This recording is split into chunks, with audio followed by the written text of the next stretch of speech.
We're here with Frank Chopp, Speaker of the House of Representatives of Washington State. Mr. Speaker, thanks for joining us. Yeah, thanks for talking with me. We have an article in this week's Stranger in which labor leaders in Washington State and people from the 43rd districts of a lot of progressive stripes are expressing dissatisfaction with the way that you've been running things down in Olympia and particularly in the House. What's the problem with labor and with progressives in Seattle in general? Well, I just think that there's real opportunities for us to work together to pass a very progressive agenda next session, including a number of labor-related issues, including child care, collective bargaining for child care workers, unemployment insurance benefits for training, a variety of things. So I look very much looking forward to working with the various different groups, including labor unions, to advance a very progressive agenda for next session. Labor leaders are talking about funding an opponent who's running against you if a credible opponent steps forward, and if in this upcoming session you don't do more to support their agenda. Why do you think that they've become so upset with you? Well, I've reviewed their agenda for next year, and I agree with the items that are on it. So I look forward to working with them to pass as much as we can in terms of the labor particular agenda. I've also spent my life working on progressive causes and always look for opportunities to work out differences of opinion to move the whole effort forward.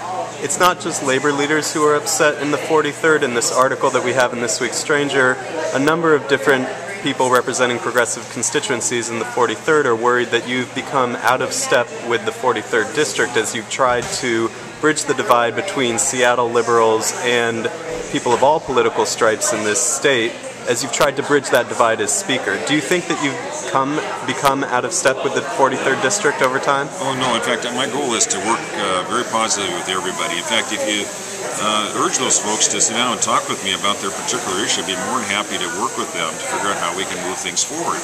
As I showed you earlier, I have a long list of great progressive achievements under my leadership as Speaker.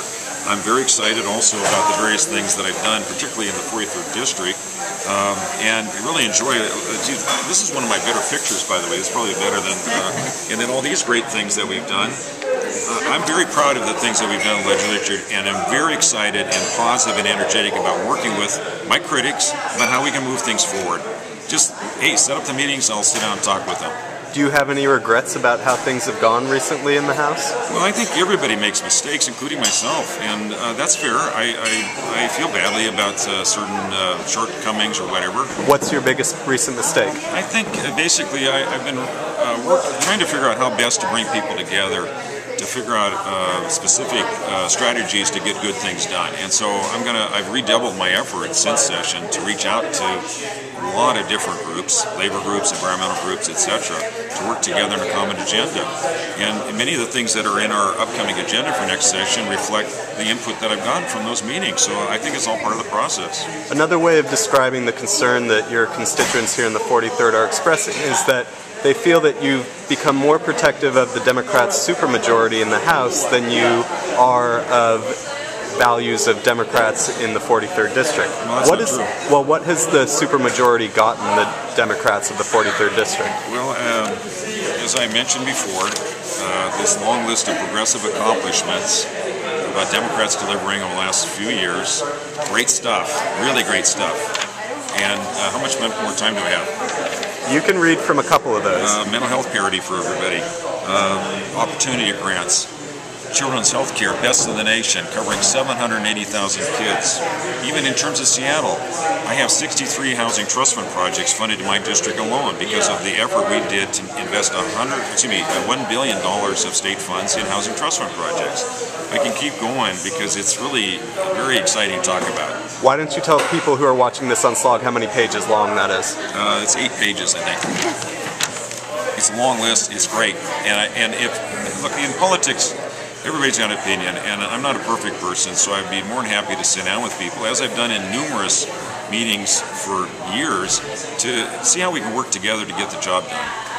Are you feeling good about your re-election chances in 2010? Yeah, absolutely, because I work so hard, because I care so much. These are the right things to work on, and yes, there are disagreements. That's okay, that's part of the process. Let's work together and get the job done. What's your #1 priority for the next legislative session? You said you only had 5 questions.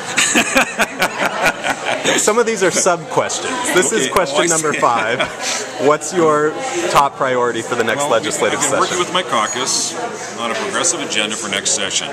I'm working with members throughout our Democratic caucus to come up with what the priorities are.